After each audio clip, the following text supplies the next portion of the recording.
Hello everyone, हम discuss करने वाले हैं क्लास 6 का चैप्टर नंबर 14 जिसका नाम है वाटर। आप डे टू डे लाइफ में वाटर का तो ज़रूर इस्तेमाल करते होंगे, लाइक कुकिंग में, क्लीनिंग यूटेंसिल्स में, वॉशिंग क्लोथ्स और नहाते समय भी। What are the other activities you would not be able to do without water?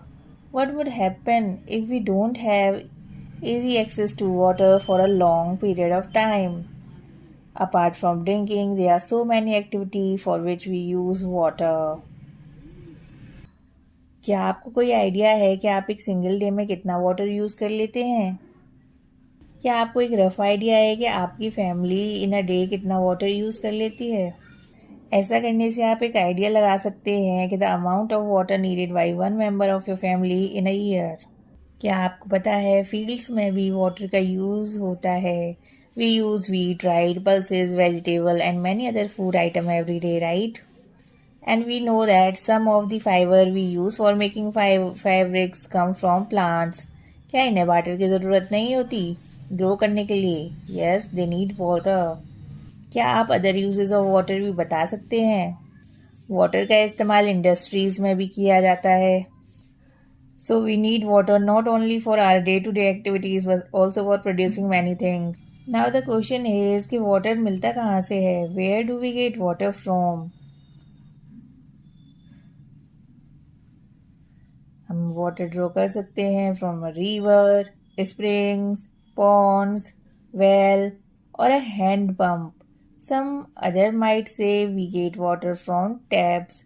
Have you ever wondered where water in the taps come from? Water that we get from taps is also drawn from a lake or a river or a well. It is then supplied through network of pipes. Each of us may be getting water into our homes into different ways. But finally, all of us get water from same sources such as pond, lakes, rivers and wells. जैसा कि हमें पता चल गया कि हम water की sources क्या हैं। Where does the water come from? क्या आपको पता है अर्थ जिस पे हम रहते हैं, 2/3 of earth is covered with water and most of the water is in ocean and seize.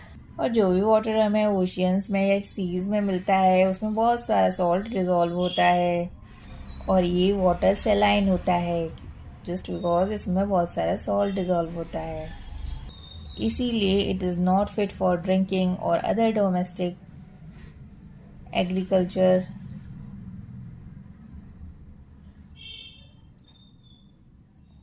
And industrial needs के लिए इसका इस्तेमाल नहीं कर सकते हैं। सेलाइन होता है ओशन का water, but yet ocean play an important role in supplying the water that we use. Many of us live far away from the oceans. Does the water supply in these places also depend on the ocean? How does the ocean water reach ponds, lakes, rivers, and wells which supply us water? How came the water from these sources is not saline anymore? अब हम जानेंगे water cycle के बारे में। क्या आपने कभी सोचा है आप जब भी कपड़े वॉश करते हैं और उसे ड्राई करने के लिए रूफ टॉप पर डाल देते हैं तो कुछ समय के बाद वो ड्राई हो जाते हैं। The water seems to be disappear. Water disappear from wet clothes as they dry up. Water from wet roads, rooftops, and a few other places also disappear after the rain. जब बारिश आती है तो roads पर भी बहुत सारा पानी भर जाता है, लेकिन कुछ समय के बाद वो डिसअपियर भी हो जाता है। कपड़े धोते हो और उसे ड्राई करने के लिए रूफटॉप पर डालते हो तो वो क्लोथ्स में से पानी भी ड्राई हो जाता है। ये सब तो आपने ज़रूर नोटिस किया होगा। पर क्वेश्चन ये है कि वाटर जाता कहाँ पर है? क्या आपको इवेपोरेशन के बारे में पता है? इवेपोरेशन के बारे में तो हम चैप्टर 5 में ऑलरेडी डिस्कस कर चुके हैं। आप चाहें तो प्रीवियस वीडियोस में इसके बारे में डिटेल में जान सकते हैं। The water evaporated and the salt was left behind.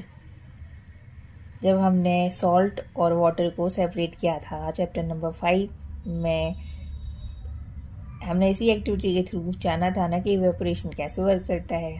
और ये एक्टिविटी हमें एक आइडिया भी देती है that on heating water change into its vapor. We also realize from these activity that water vapor don't carry away the salt with it.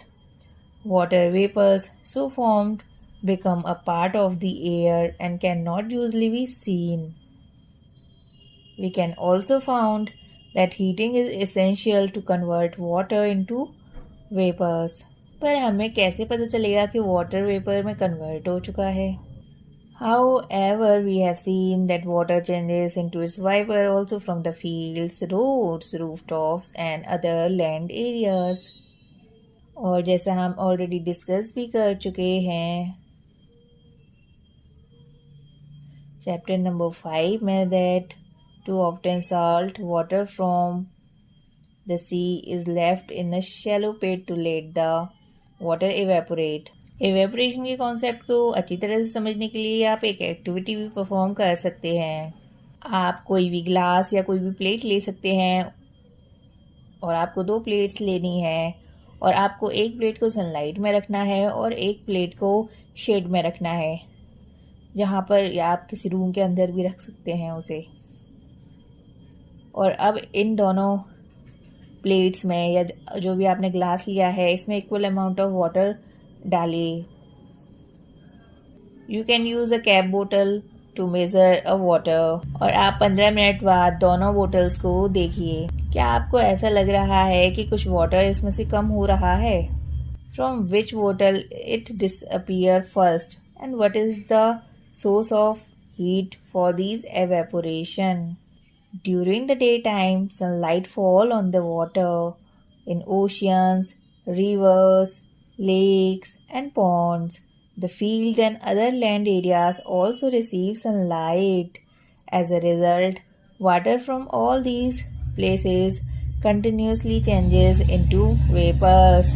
However, the salt dissolved in the water are left behind.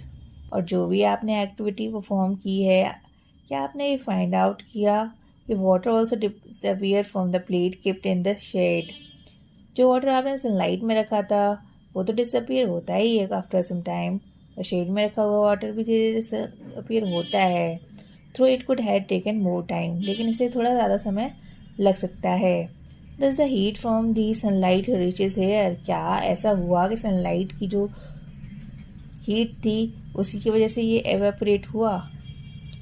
Yes, during the day time all the surrounding us get heated.